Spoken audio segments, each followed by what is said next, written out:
Welcome to the latest of our APSCC 2020 live webinars. We're very pleased to be presenting the latest in the series on launch services. This one is launch services, large rockets and small satellites. We're very happy to have Arianespace as the sponsor for this. And to make some opening remarks, here is the CEO of Arianespace, Stéphane Israël.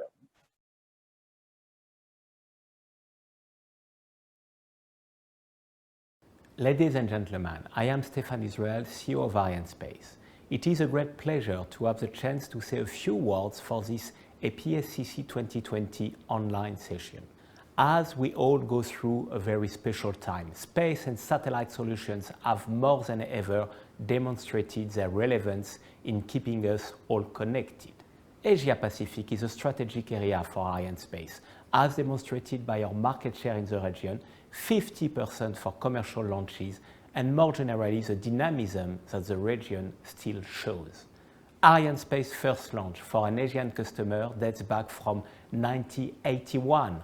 I'm proud to say that since then, the company has launched a total of 94 satellites for 17 South Asia and Asia-Pacific different operators from 10 countries. Since the start of the year, we have launched 4 Asian satellites: GSAT-30, GCSat-17, GeoComSat-2B, and BSat-4B. We do not intend to stop there, as we have in our order book more satellites to launch, 5, for customers in Malaysia, Thailand, South Korea, Japan, and Taiwan. The Asia-Pacific market has been steadily growing over the past years, with ambitious programs and new applications driving the growth for SATCOM solutions, Earth observation, the small sat market, and constellations. Thanks to our broad range of launchers, present and future, to innovations like rideshare to deliver several payloads in one single launch, SSMS and MLS solutions, and to dedicated missions, Go1, Arianespace is in a position to answer every Asian needs, from the moon to small sats, from universities and startups to long-standing operators. As you know, our next generation of launchers, Ariane 6 and Vega C, is coming soon. Thanks to their increased performances, higher flexibility, availability, quality of service, and competitiveness, we will keep on meeting every customer's need, any orbit, any mass, anytime. With this new generation and their evolution, let's keep on together to make the Asia-Pacific market thrive, as well as your interest in the long run. First and foremost, we will remain your trusted partner for the future. Thank you again for your attention and your trust in Arianespace. I wish all of you a pleasant APSCC 2020 session.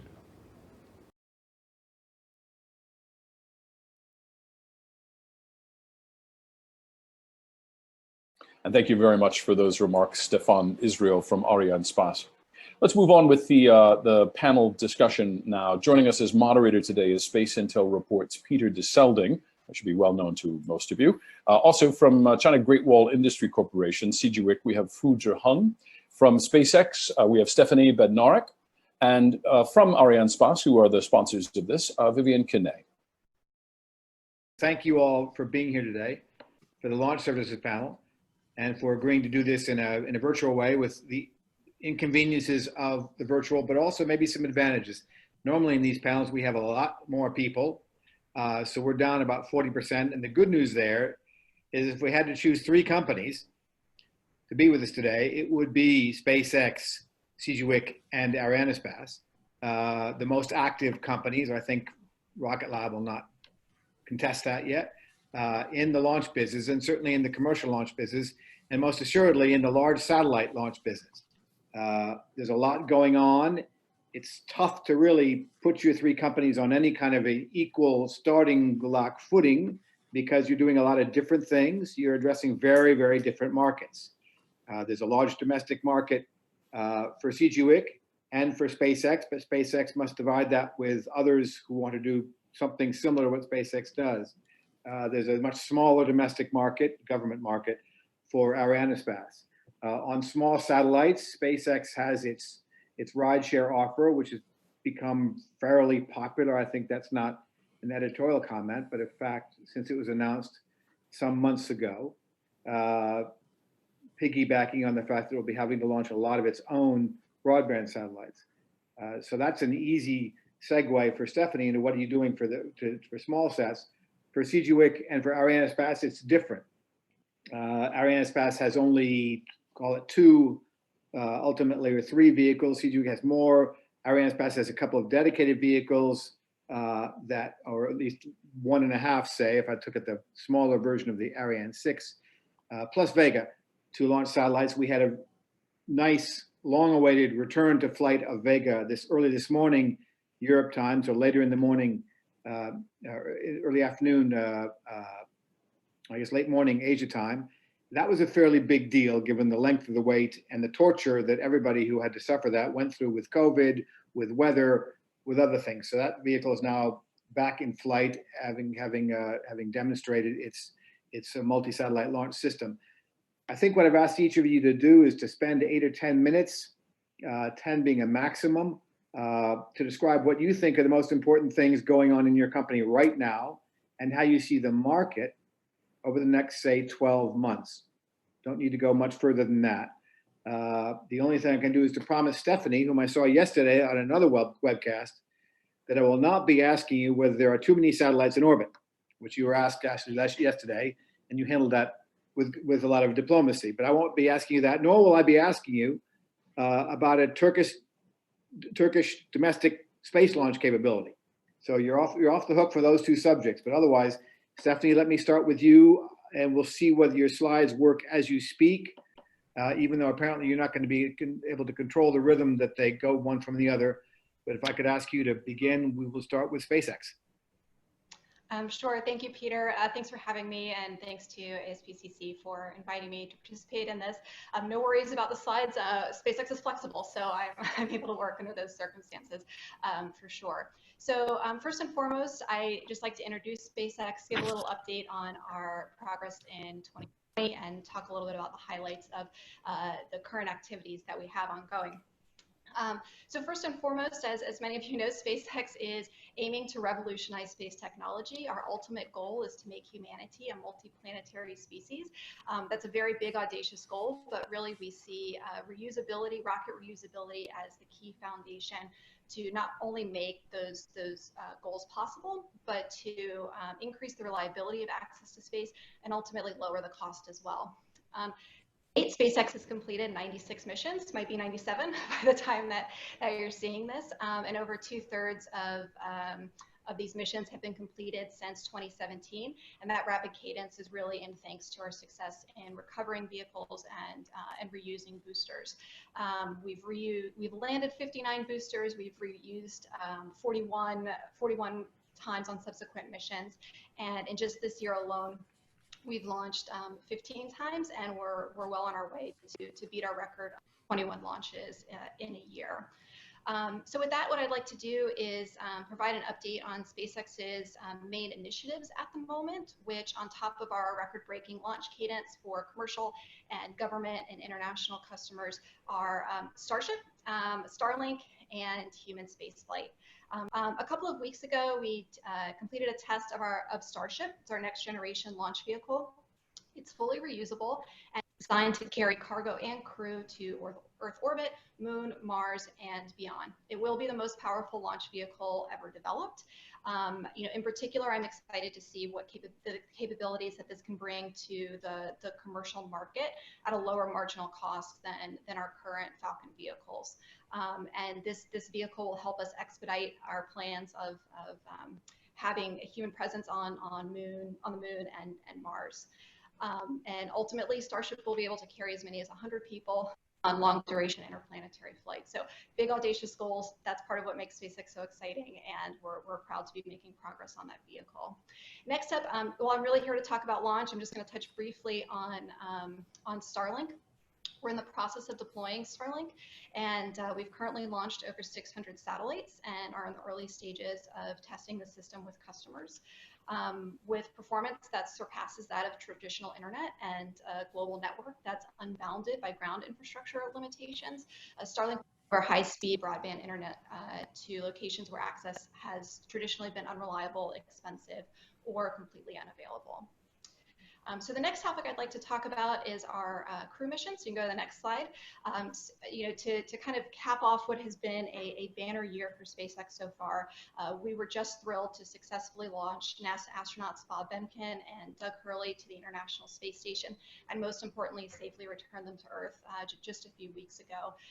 Huge milestone for SpaceX, but also for the United States to end our country's reliance on Russia to access to the International Space Station and restore American human spaceflight capabilities. So very excited to have that program underway and looking forward to next crew missions here shortly.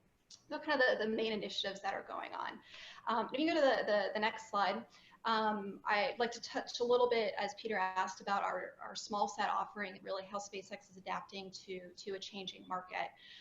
About a year ago, we announced our small sat rideshare program aimed at providing launch services on our most reliable vehicle to small satellites, really, ESPA class satellites, and we're thrilled to be offering super reliable service, many launch opportunities, and at very competitive pricing. We currently have over 100 payloads on manifest for those rideshare missions, and so far I believe we've launched 3 rideshare missions. And just one interesting note, one of our customers flew less than 6 months after they contracted with SpaceX. And I think that shows not just the benefits of our rapid launch cadence that we're able to provide our customers with many opportunities, but also give customers the flexibility that they need. So I think with that, I'll leave it there and turn it back to you, Peter, and I look forward to a robust discussion. All right, thank you, and thank you for being under the 10 minutes. Just a quick one for you, Stephanie, before I move on. Did you say that SpaceX expects Starship to be a lower marginal cost vehicle than Falcon 9? Exactly. Yes, that's correct. Okay. It's an elephant. It's a big baby. So lower marginal cost. That's by virtue of the fact that it's fully reusable. Is that the idea? It is fully reusable, and certainly the vehicle doesn't need to be full for a business case to close for launching the mission. So, but really the key to lowering the cost is that we can recover all elements of it, not just the first stage and the fairing like we've been able to do with Falcon 9, Falcon Heavy. Understood. Okay. And for our listeners, just in case some of you aren't here because Starlink is such an interesting thing, I'm not going to be asking Stephanie anything about Starlink. I've got about 1,000 questions about Starlink, but we're going to be talking about something that is her principal focus. I think I'm right in saying that, Stephanie, which is the launch business. And the launch business, as affected by Starlink, is something we will get into. But Starlink itself, as a future operational broadband network, will not be a part of this today.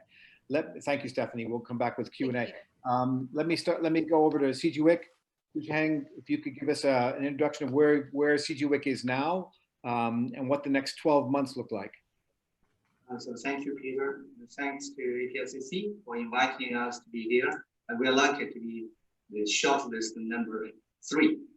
So actually, for us, the long march fleet is working well in the past few years. Actually, we have been very busy. And since last year, we have a return of flight of Long March 5, and also we break a record of the Long March launches. So last year, actually, for China, we have conducted 32 launches, which ranked the #1 in the world. And this is the second time for China. And this year, our business has kind of slightly affected by the COVID pandemic. During the initial part of this year. But actually, we are working well. So far, we have conducted 20 launches for this year. So this is a nice record. And, for us, the highlight for this year is like the Mars mission by Long March 5. It was conducted in July. Actually, this is a new version of Long March 5. And this one marks the maturity, or I would say the official operation of the Long March 5. And we hope that it will conduct more launches in the coming months and years. And also for the Long March, another important mission is like the Beidou launch. For China's Beidou navigation system, we have put 55 new generation of the Beidou satellite into orbit, and it started to provide global services. So this launch in June just marked the, I would say, deployment stage for the Beidou navigation system. And also, for us, Long March 3B actually is also our working horse. And for CWIC, our unique business model among our colleagues for the launch business, we put a kind of a package deal to our customers that is binding Chinese satellite launch services and ground services together to our customers. So this year, we conducted 2 commercial launches using Long March 3B. One is for Indonesian customer, Palapa N1. The other is for APSCC. Unfortunately, for Palapa N1, it was a failure. And the launch was conducted in April. And we have done a lot of work to find the root cause and also to put Long March 3B back to service in June. And for Long March 3B, at the maiden flight in 1996, it was a total failure. But after that, there's never been another total failure. But unfortunately, for the Palapa N1 launch, it was a total failure. So we are very sad, and also we are sad for our customer, PSM. But with all the investigation, all the corrective action, we are able to conduct 2 successful Long March 3B launches. One is for the Beidou system, the last satellite for Beidou. The other is for APSCC. So that was in July. So we are keeping this kind of rhythm. I just foresee that in the rest of the month, we'll be very busy, and also there will be more launches coming. And I wish, and I'm pretty sure we will break the record we set last year. There will be more launches for Long March this year. And for our company, for CWIC, we will provide 2 launches with cluster launches with smaller version in our family, that is Long March 6. One is for our customer, Argentina customer, Satellogic. There will be the launch for about 10 of the satellites. That is planned for sometime in October. And also another one is for Chinese customers. It is a rideshare mission. And for us, we are not eyeing the international commercial market only, but also Chinese domestic market. The Chinese commercial space companies are booming. So there are more programs, and we feel there will be a strong demand for this. And also there will be topic in the next part of this session. We'll discuss about how to accommodate the market for the smaller satellite launch. Yeah. That is the opening remarks for me. Fair enough. Okay, one question for you, just to evacuate the issue on the 3B launch in April of the Nusantara Dua satellite. What was the root cause of that? Actually, it is an issue with the 3rd stage engine igniter. So there are 2 sub-engines on the 3rd stage. So one igniter for one of the engines just failed. So that engine did not ignite. So we're not able to launch the satellite in orbit. Yes, but I think that part I knew. But what was the root cause? Why didn't it ignite? Is this a hardware issue? It's a hardware issue, yes. A component in the igniter. Yeah, you're right. Yeah. All right. We have given a briefing to the analyzers, to the customers, and the conclusion is accepted. That is why we are able to conduct a follow-on Long March 3B launches. Yes, because you were able to come back from that pretty quickly in terms of putting the vehicle back into service. No, we work day and night. Yeah, day and night. All right. Okay, we'll come back for questions. For Arianespace, aside from last night, or this morning, which was a big deal for the Vega rocket, give us your opening sense of where Arianespace as a company is, not just Vega, but Ariane 5, Ariane 6, and currently Soyuz, and how you look at the next 12 months. Sure. So first of all, hi Stephanie, hi Ziheng, and hi Peter. Before I start, I would like to thank the whole APSCC team for organizing this this panel session, and obviously I would like to thank our auditors who are attending this panel. So if I can summarize 2020 and what's coming next, I'd like to split that in three parts. What we've done and all the launches we've done so far. For the first part, the second part would be the impact on COVID, which is quite interesting for the bad, but also there's some positive story here. And for the rest will be the launch and what's coming next in 2021. So for the first part, we have launched this year 6 times. We've done 2 Soyuz launch from Baikonur. That was for our customer OneWeb. And we've been injecting 68 satellites with those 2 launches. Then we had 3 Ariane 5 launches, injecting 7 geostationary satellites. And last but not least, we had this morning for me, yesterday, French Guiana time, we had our proof of concept called SSMS, Small Satellite Mission Service, which is a rideshare for small, nano, micro, CubeSat satellites, which provides affordable launch.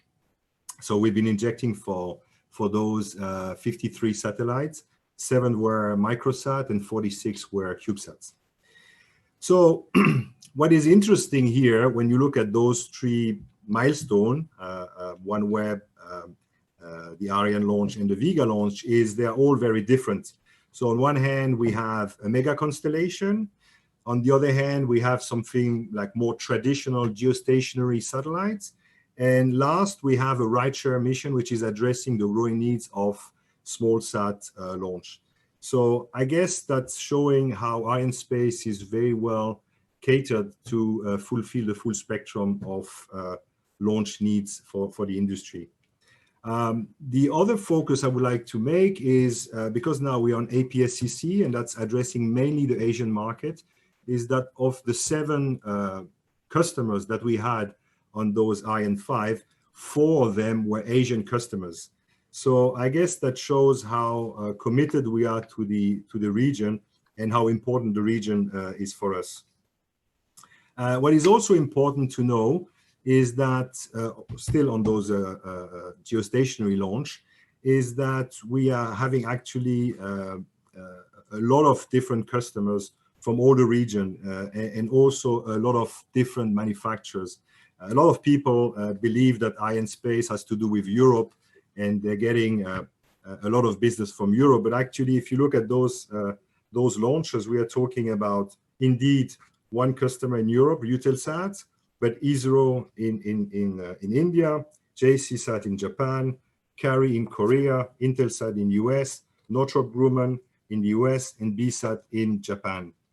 On the manufacturer side, we're talking about Thales in Europe, ISRO in India, Lockheed Martin in the US, CARI in Korea, Northrop Grumman, and Maxar in the US. I guess that shows how diverse our customer base is and how the partnership is with all the industry players. What I would like also to highlight is that all those customers are all commercial customers. None of them is an institutional customers. And that proves that Arianespace is very competitive and still relevant into this market. The last remark I would like to do is on the last flight that we did on August 15. We had, for the first time, 3 geostationary satellites to inject. That was a first for us. Usually, we are only injecting 2 geostationary satellites with Ariane 5. But this time we had the third one, and the third one is quite interesting because it's a new service. It's a satellite that's called MEV, which stands for Mission Extension Vehicle, and it's produced by a company called Space Logistics, which is a Northrop Grumman subsidiary. And those guys, this satellite is meant to extend the life of existing and operating communication satellite. In this case, Intelsat 1002. And the satellite has no problem. The satellite is working perfectly well, but the only issue is that this satellite is running out of fuel. So what the MEV2 is going to do, it's going to dock and then take over the attitude and take over the orbit in the attitude control and keep the satellite in the same slot for the next 5 years. So that's a new kind of business, and we welcome this kind of new service. So that was for the first part, what we've done until now. Now, what has COVID-19 done to us? Well, France declared a mandatory confinement on March 17, and unfortunately, this has put a stop to the campaign that we had on the Vega flight VV16, which was meant to be launched on March 23rd. The confinement in France lasted for 2 months, but unfortunately, after the confinement, we still had the travel restriction. And so we had to find a way to launch that vehicle, because we have customers that were waiting. And as the Greek philosopher Plato said, necessity is the mother of invention. And so we had to scratch our head, and what we found out was that we could equip our staff with connected smart glass, and Arianespace engineers became the eyes and the hands of our customers, which were located thousands of miles away. So we managed to do all the flight readiness for our customers before encapsulation. And when we were finally ready to launch, then we hit a wall because when we finally wanted to launch, we faced high altitude wind coming from the east or coming from the ocean. And because this was an SSO flight, the wind could blow back the toxic fumes and the debris in case the flight wouldn't go nominally, and it could put it back on a small village called Sinamari. So we postponed a few times, but then eventually we decided that we could not wait longer. So we decided to switch flight, and then that's when we launched the Ariane 5 flight number 253, on which was the MEV2. And that went very well. Eventually, the MSSMS flight was launched this morning or yesterday, French Guiana time, and everything went well. The other impact of COVID-19 was obviously the maiden flight for Vega C and Ariane 6, which we were supposed to launch this year. Unfortunately, production had to stop with Ariane Group, with Avio. On top of that, for Ariane 6, we are building a new launch pad, which also had to stop. So unfortunately, we had to postpone that to 2021. Now, the third part is what we still have to do this year. So we still have 3 Soyuz to launch for 3 different customers. One is OneWeb. The 2 other customers I cannot disclose because, well, it's confidential. We had 1 Vega flight. This is a mission for ESA and CNES. And we have an Ariane 5, hopefully that we can still launch this year for 2 geostationary satellites. So that's it for the highlights for 2020. All right, just a couple of quick maintenance issues from my part. So the 3 Soyuz to come this year, are those from French Guiana or Baikonur or both? OneWeb is from Baikonur. 2 will be 2 will be French Guiana, and 1 will be Baikonur. Okay, all right. That's all what I can say. That's all. Well, that's right. You set a challenge to me. That's fine. So tell me just a second about these connected smart glasses. Are you talking? You don't mean something like a GoPro camera. You mean actual like Google Glass? No, thing? it's a bit more. Don't get me wrong. I'm not saying that Google Glass are not professional, but in this case, we are talking about highly confidential information. So we had a video server installed. I'm not sure if it was in Evry or if it was in Kourou, which was fully encrypted.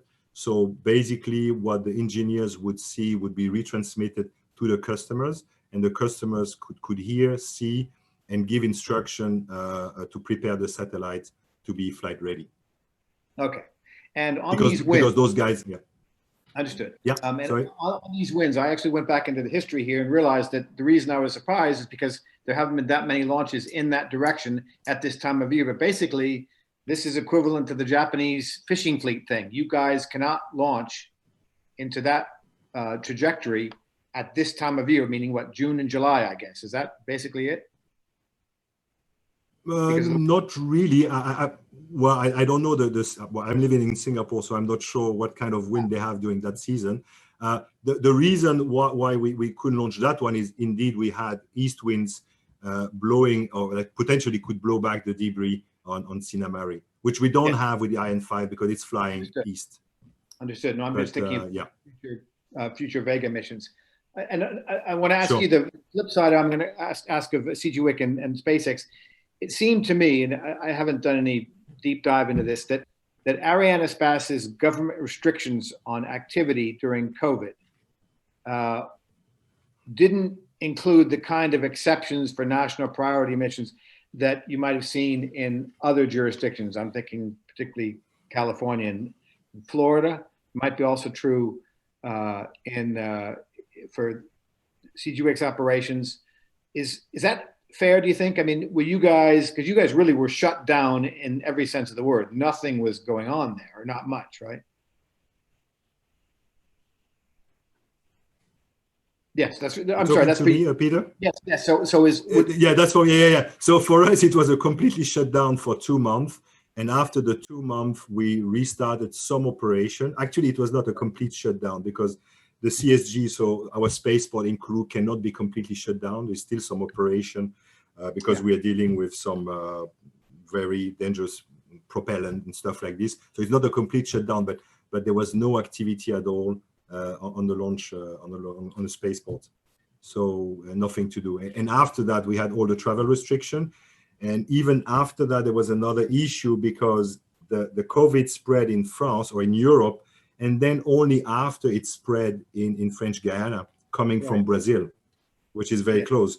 So we had kind of 2 COVID-19 crises in one, so to say, to deal with. Okay, the last one on this, and I'll ask a similar question to CGWIC and SpaceX. But I mean, the numbers in South America now aren't especially encouraging in terms of COVID propagation. It's looking much better in Europe as compared to what it was in March and April when it was the reverse. How do you guys see that in the coming months? I know this is a very fluid situation, but are you foreseeing now, you're foreseeing a bunch of more missions in 2020, at least if I understand, 4 more from French Guiana, right? Is that right? Yes, that's correct. That's correct. So the last mission we had on Ariane 5, we still managed to fly the customer in, but then of course they had to go to a test before, a test on arrival, then a quarantine. So, well, I think that's, unfortunately, that's the price to pay to be able to launch. Okay. Yeah. All right. Stephanie, let me ask you, for SpaceX, what kind of COVID effects have you seen so far? Sure. I mean, we were fortunate enough to be able to continue operations and launch operations as much as possible. We've obviously had to make some adaptations in how we normally work and travel. But I appreciate that we were able to have the flexibility to accommodate customers that had travel restrictions as well. So we needed to delay the SALCOM mission that recently went to do some travel restrictions for our customers related to that flight.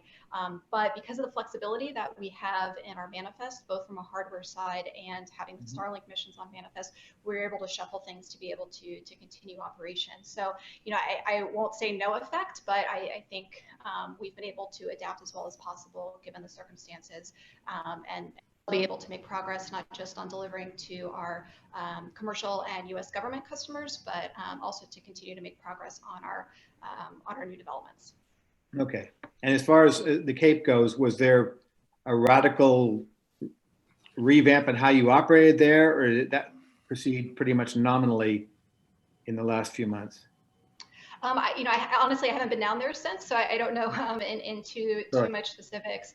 But from what I'm seeing from my perspective and customers' perspective, things seem to be going as smoothly as they can be. Yeah, so the numbers would suggest that. Okay, at CGWIC, how would you describe COVID-19 effects? Obviously, China was the first hit, but also one of the early ones coming out.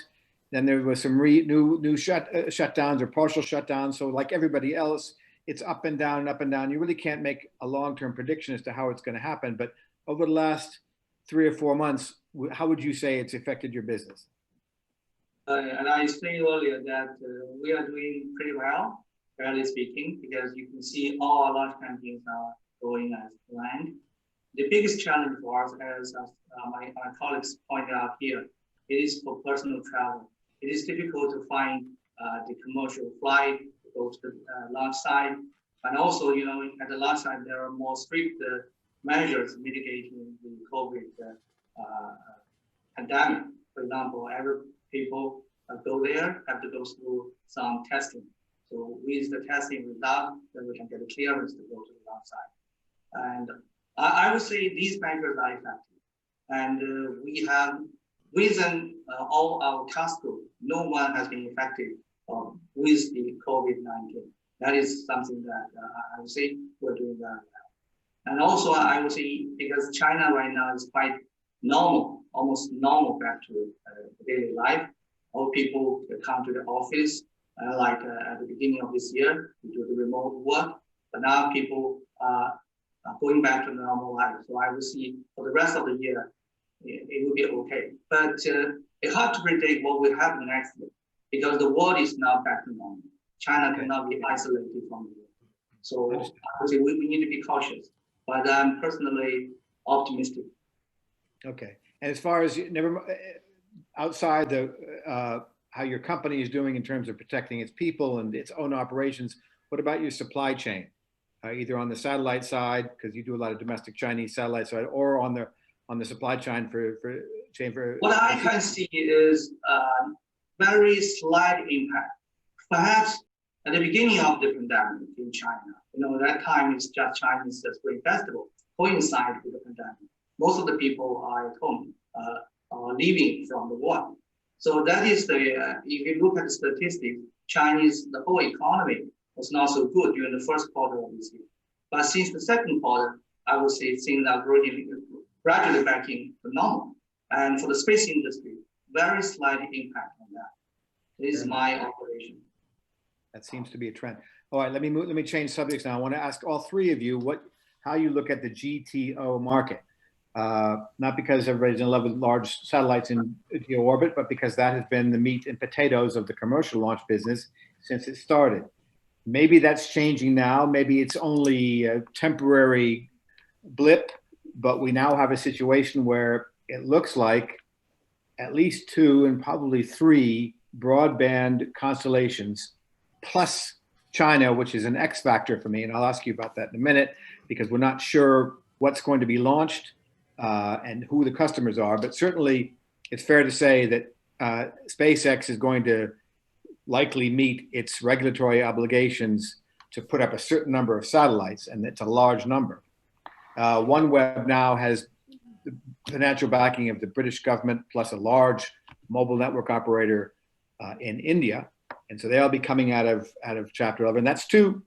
And Amazon has more money than everybody else, so they could probably go forward no matter what. So I'll call that 3 plus, let's say at least 1 from China, and there are several. But let me ask you now about the GTO market. How do you see that in the next couple of years? Maybe it's stupid to go beyond a couple of years because it's not predictable, but you can already see now the orders that have been made this year.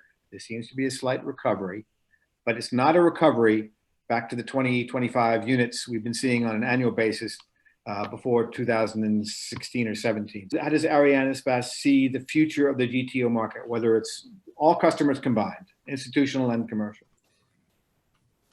Well, I mean, in regards to the constellation, the GTO, I think there's a lot of questions here. So first of all, how do we see that? Is it a good thing or not? To be very honest, whether we launch GTO satellite or constellation, that's the same for us because we have all the tools, all the launches we need to do that. So is it good for business? Well, I would say it depends who is signing the contract. When we signed OneWeb and when we secured 21 launches, trust me, we were very happy. So for us, it's good business.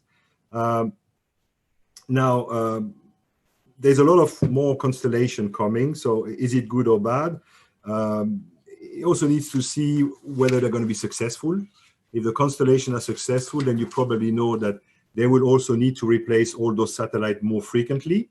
So instead of replacing every 15 to 20 years, they're going to replace every 5 to 7 years. So that's not a bad thing for us, at least. Is it going to affect the GTO market? Obviously less. Undoubtedly, yes, it has affected the GTO market. So we had new investors who were shying away from new geo projects because they wait and see to see if it's going to work. Then we also had existing players who wanted to wait and who were not renewing their existing fleet despite their satellite was coming to an end of life. But if you look at the positive side here, again, the necessity has triggered innovation, and then that brought us some business. The MEV is something that was not existing before, and that is existing now because existing customers have delayed the launch of replacement satellites. So that's a positive point. Now, on the constellation itself, is it a durable phenomenon?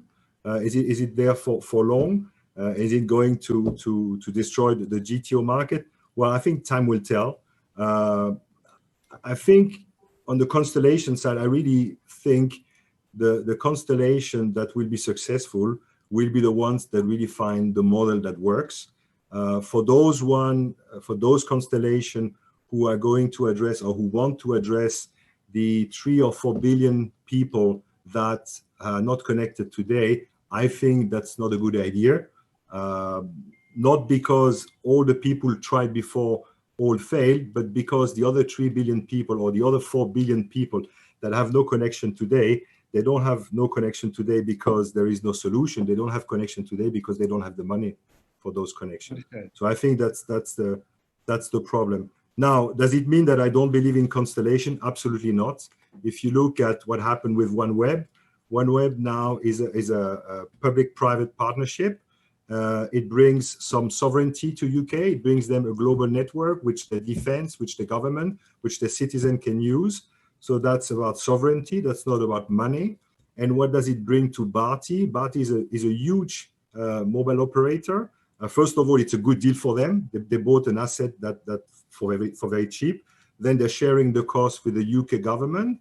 And then, and I'm just speculating here, maybe they have plans to combine that with, I don't know, 5G and IoT programs that they have to have together with the mobile network and the satellite, something that will be compelling and that will make them very different than other mobile operators. The other constellation, again, sorry, you want to say something, Peter? The constellations are a subject that is endlessly fascinating. Just as fascinating as the number of satellites is large. But I wanted you to ask you how you look at the GTO market. We've now had 2 or 3 years of people obsessing over the broadband constellations, and the question is, now we know that a couple are going to exist. Will that have a depressing effect on the number of GTO satellites? Yeah. So let's look back at last year. So last year we had 14 orders for geo, commercial geo. I'm only talking about commercial geo here. Last year was 14, so that was a rebound already. And this year so far we have 18. Of course, out of the 18, there is a one-off with the C-band auction, the 5G in US, which counts for 10 satellites. So if you put that aside, because that's not going to happen next year again. No. So if you put them aside, so let's put it's 8. We foresee another maybe 2 to 4 this year, so that will bring it back to 12. So answering your question, we are not back to the 25 we had before, but we are much better off than 2-3 years ago. So what I foresee, and now I can only talk for my region, what I see in the region is the constellation going to continue to put some problem on the GTO. I don't think so. And there's a few reasons for that. First of all, unlike Europe and unlike USA, most of the Asian countries are not deregulated. And the regulated per country is usually the national carrier, and the national carrier usually owns a geostationary satellite. So there's going to be licensing issue. Then there's going to be other issues because of the geography of Asia. If you look at Indonesia, if you look at Nepal and all those countries, I think they're better off to have a very high throughput satellite, which is easier to handle, which is easier to install, than to have a big constellation. And the most important probably is, as of now, from what I can see, the price per bit of the mega constellation is not cheaper than a very high throughput satellite. And Maybe this not. is the game. Difficult to see that price point right now, but I take your point. So as a summary, I think in Asia, yeah. I think in Asia there's a bright future for GTO. Certainly the Asian operators have not been real keen on non-geo constellations up to now. They have not had good things to say about it because they think there are too many unknowns about it, but that's still maybe TBD. Stephanie, the GTO market, how does SpaceX see that? Obviously you own a large non-geo broadband constellation, but on the GTO market, does that stabilize now and it doesn't collapse? How do you see it? I'm sure. I think it's a great question, and I agree with a lot of the points that have already been said. Do I think it's going to get back to as robust as it was years ago? I don't see that happening in the near future. SpaceX is well poised to adapt to a market, to changes in the market, which I appreciate and I'm grateful for, because to me a launch is a launch, right? Whether it's going to GTO or lunar missions or NGSO or MEO missions. One thing that hasn't been said that I do want to point out is I do think there's a growing interest in small satellites to GTO and GEO, and interest, particularly in the region, for some of these smaller satellites that can be launched either as part of a ride share with a larger primary customer or together on a group of satellites, or as a ride share mission. So I'm curious to see that grow. I see a lot of interest in it. Certainly some contracts that have been out there, but that's one that I'm keeping a close eye on, both from the customer side and from the manufacturer side as well. Okay, and at Tidjwik, how do you see the GTO market in the next couple of years? So actually, I agree with my colleagues here. The good old days won't be back. So we're not back to 25 launches again. And also I see there's still opportunity for us. This year is very bad. I talked to several operators, satellite operators. It seems COVID pandemic, it really fit their business. You know, in the past few years, people are talking about IFC, but due to the pandemic, the airlines stopped operating their flights. So what is the use for IFC? And also for the Marines. So this business is also negatively affected. So for satellite operators, they are very hesitating in investing in new programs. But also we can see the bright future, a bright side of this the business. Due to the pandemic, many people stay home, they do remote work. So the demand for bandwidth is increasing, and also for e-learning. You know, look at the case in the Asia Pacific region and also in Africa, in these developing countries. The infrastructure is not so good. So the remote learning will be a kind of challenge for many countries. So maybe satellite is a good way to solve the problem. And my colleague mentioned the case like in Indonesia, hundreds of thousands of islands. How to connect those islands? So fiber is not a good way, satellite is efficient. So for us, you know, our business involving also satellite part for the GTO, I mean. So I would say we are developing product to meet this demand. We foresee there will be demand for some developing countries to have the national satellite. So we develop our small GEO product, the FH3E, combined with the dedicated launch. We see there will be a future for this product. And actually there's a program ongoing. So we have not announced it yet. So at the right time, we will make announcement about that. So that will be a kind of market we'll be pursuing in the next few years.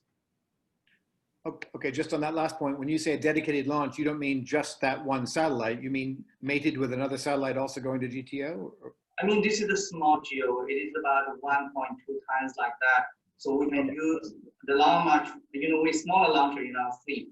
So we can use a smaller version like Long March 2C. We launch this satellite. It's a single passenger. Okay. So that can give some kind of schedule flexibility to the customer. Understood. They like it. And you think that's a market that is worth spending time on? Yes, because, you know, actually we look at our past customers, I mean existing customers. Some of the customers, our customers, they are planning the replacement. So they will not invest in a large satellite. investing small but very capable satellite. That will be a kind of market. But of course, we are also eyeing the large HTS satellite. We know there's demand for that, but under the current economic situation, people are very hesitating in a lot of money in the single satellite program. Yes, that's fair. All right. Time is moving on here, as I feared it would. I want to move over to the small sat opportunities as your companies see them. So let me start with Vivian, and after this morning's launch, successful launch and deployment of the 53, I suppose you can see things a lot more calm and optimism now after having waited so long for the launch. But how big is the small launch opportunity for Arianespace? And by big, I don't mean numbers of units, because that doesn't mean anything. I mean, some of them are just a couple of kilograms. But in terms of a business, you're operating a business here. Is this an absolutely must-have because you need to complement what your core market is for governments and for larger satellites? Or is it also something that in its own right is a successful business that looks to be coming? For sure, it's really something we need. There's been a decrease in GTO, that's a fact. When GTO was doing very well, we had about one launch of Ariane every month, and that's not the case anymore, but we still have one launch every month if you take all the launches all together. So this market is really increasing. Before 2018, just to give you some figures, there was no contract signed for small satellites in the Asia Pacific region. And since 2 years, we have signed 3 major contracts for Taiwan, Korea, and Thailand. So it's growing, and it's replacing to some extent the GTO that is not existing anymore, or at least that has decreased. So we put a lot of focus on that, and we are prepared now with the rideshare mission for, I would say, more the startups and the universities, but we also have the normal Vega flight and soon the Vega C flight, which will accommodate for larger small sat, if I may say. So for us, it's vital. It's a very important market. All right, I'm just thinking of a large, say, blue whale, and then the amount of plankton it has to eat just to stay alive. But it's built for that. That's what nature built it for, to be able to process tons of this stuff, because otherwise a creature that large can't stay alive. So on small sats, I'm just trying to figure out how much of a business it can be, because you're wearing the same dollars and euros as you would for larger satellites, but dozens of them rather than just one or two. I mean, is it that simple to make a profitable business out of this? Yeah, I think today we are counting, well, first of all, I shouldn't say that Vega is the dedicated flight for small sat, because we're going to use the IN62 MLS flight. But as of today, we are counting about 5 Vega flights per year, 4 to 5 Vega flights per year, including ESSMS. So that is replacing a lot of business that we had before on the Ariane. So in terms of figures, in terms of revenue, I cannot tell you for sure, but it represents a big part now of the Arianespace business, for sure. Interesting. All right, Stephanie, let me move to you. To the extent that you can talk about it, is Starlink a separate entity inside SpaceX, or is it all mixed into one? In other words, does it have its own P&L and its accounting, so that the transactions, the intra-company transactions between Starlink and SpaceX launch are done in a more formal way, or how should we look at that? Sure. I don't feel it's appropriate to get into too many specifics, but I certainly don't count Starlink launches in my annual forecast when I'm looking at commercial sales team. I'd love to be able to say I'm selling to myself, but that's not the case. Okay, so this is not something that you book as an order in the same way you'd book an order from the Indonesian government, for example. Correct. Okay, so at some point, sorry, go ahead. No, go ahead. Sorry. At some point, the rhythm of Starlink launches reduces. You're low enough altitude, so you're going to have to continue to replenish a lot. But give us an idea over the next 12 months, how many Starlink launches you plan, and would you foresee all, if not most of those, having additional rideshare possibilities? Sure. Honestly, I have to look at the numbers. We're pretty flexible in where we slot in Starlink missions with the rest of our customer flights. The advantage Starlink launches offer a lot of advantages to me, and when I'm in what we're able to offer commercial customers, both for dedicated missions, but also for rideshare. So on the rideshare opportunities, because Starlink missions are going so frequently, if there are customers who are interested in going to those orbits or just need a ride, that provides great rideshare potential. Regardless of Starlink, though, we will still continue to have our rideshare, kind of dedicated rideshare missions to sun synchronous and other orbits as well, or opportunities where we have customers that have excess capacity on their missions where we can slot in rideshares as well.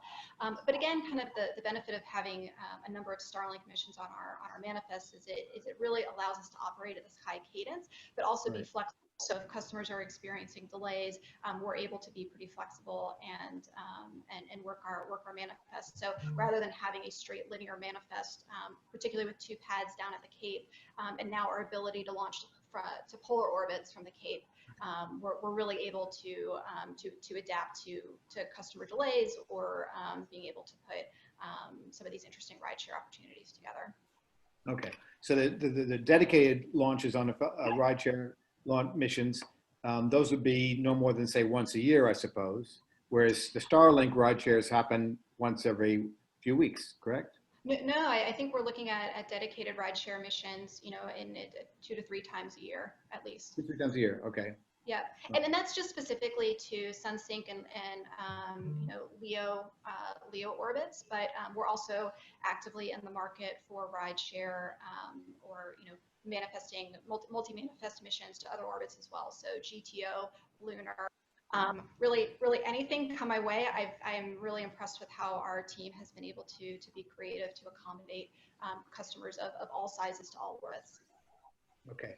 Well, let me move to CGWIC. We only got a couple of minutes left. SpaceX has its own Starlink.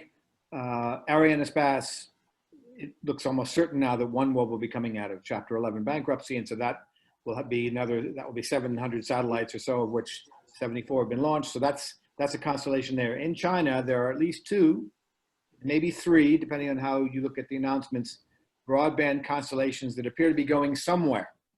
One of them has announced how much funding it's got. The other seems to have state backing.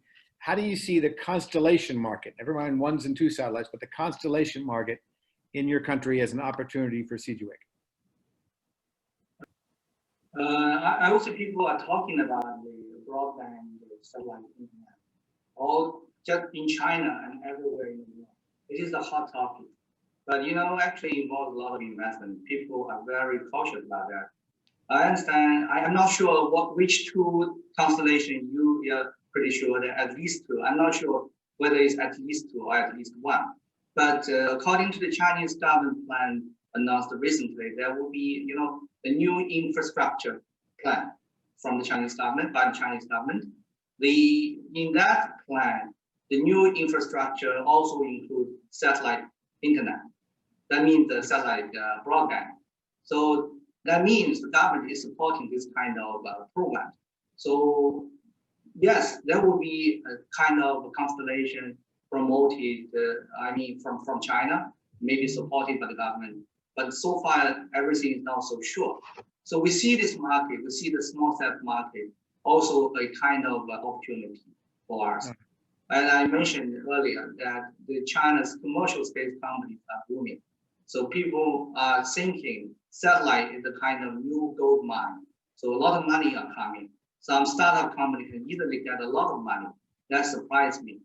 So that means some people are making smaller launchers. Some people are making smaller satellites. For smaller satellite, there are different categories. We can talk about the CubeSat. This is very tiny one, but also there are smaller satellites like 100, 200 kilo. That's quite useful. A lot of applications for that. We have customers, they are building optical satellite and even radar satellite with much smaller mass than the previous generation. So in this type of, to accommodate this kind of launches, just like our colleagues here, we are also promoting dedicated rideshare missions. One of the missions we are going to launch later this year, that is for all purely commercial companies in China. They are developing smaller satellites, and this kind of demand are increasing. So for next year and the year after, we are pretty sure there will be more of these missions we will provide for the Chinese companies. This launched later this year. I guess I'll have to go back into the literature and find out what it is, but are these companies launching on their own behalf, on behalf of customers they have, or on behalf of the government? I would say they have their customers. They have some have local government support, maybe not from the central government, but some they are from the commercial funding. So there are different companies here in China. Okay, and just I've known you for some time, and I know you're a cautious guy, but on Chinese broadband constellations, regardless of whether you think it should happen, do you assume that at least one will be launched? If it is my personal opinion, I agree, because China needs this kind of satellite, such kind of constellation. Maybe not thousands of satellites, but we do need such kind of constellation. Okay, and then a last one for each of you. It's a very quick one. It's identical for each of you. And let me start with Vivian. In the next 2 or 3 years, what would you say is the split between government and non-government missions? And when I say government, I don't mean a government that's buying a commercial launch from one of the three of you. That's a commercial mission for me. At least it's a commercial contract. But you've each got home governments. In Arianespace's case, it's 27 nations that have kind of agreed to have Arianespace a priority, and obviously SpaceX is the U.S. government, and for C2 it's the Chinese government, and those are the two biggest national space operators in the world. So Vivian, in the next few years, would you say the split between government and commercial at Arianespace is likely to change? I believe up to now it's been something like 65 to 75% commercial and 30% government, correct? I would say I hope so. To start with, in Europe, there's two things that are very important to understand. First of all, we don't have like in US the Buy American Act. So although it's true that most of the institutional customer in Europe would buy from us, it's not a must. So we've seen over the last few years we had a couple of Ministry of Defense who bought from our competitors. So it's not a must. So we're working on that, and hopefully we will have that very soon. Secondly, as you pointed out, we don't have the same amount of institutional customers today. Today, we pretty much rely mostly on commercial launch rather than institutional launch. Now, what is going to happen now is a few things. We have been talking to a lot of people, and the European Commissioner Thierry Breton assured a few things. One is the Galileo and the Copernicus program are not only going to continue, but are going to be fast-tracked. So the satellite that we're supposed to replace in 2027 are going to be replaced in 2024. So that's good for us. That's more launches for us. So Galileo and Copernicus. Secondly, there is a positive trend of thinking in Europe that we may need a European constellation. And obviously, or I hope at least, I would imagine that should go for Arianespace. So that would be another few launches. Okay. Then still, yeah. And just to finish. Go ahead. Just go ahead and finish. They're going to give us the hook in a minute. So and Thierry Breton also announced some support of 1 billion euro for the launch industry and 1 billion euro for the startups, the European startups. So yes, so I think we should see something more going the other side, hopefully. Yes, we'll see at the end of the year what that budget of the European Commission looks like. For CGWIC, the split between government and non-government, is that going to change substantially in the next few years? Or it stays pretty much where it is? You know, as for our company, CGWIC, we only involve the commercial part of the launch. Yes. So it's hard for us to make the exact proportion between government and commercial. But I can see, and as in the past few years, the government programs are also dominating the next few years. I can see in the future China's future. Chinese space station construction will start, and maybe more deep space programs.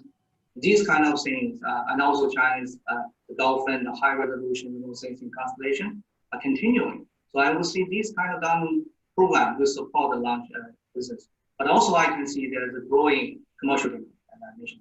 So it will be very hard to say. It will be similar to the case in this year. All right.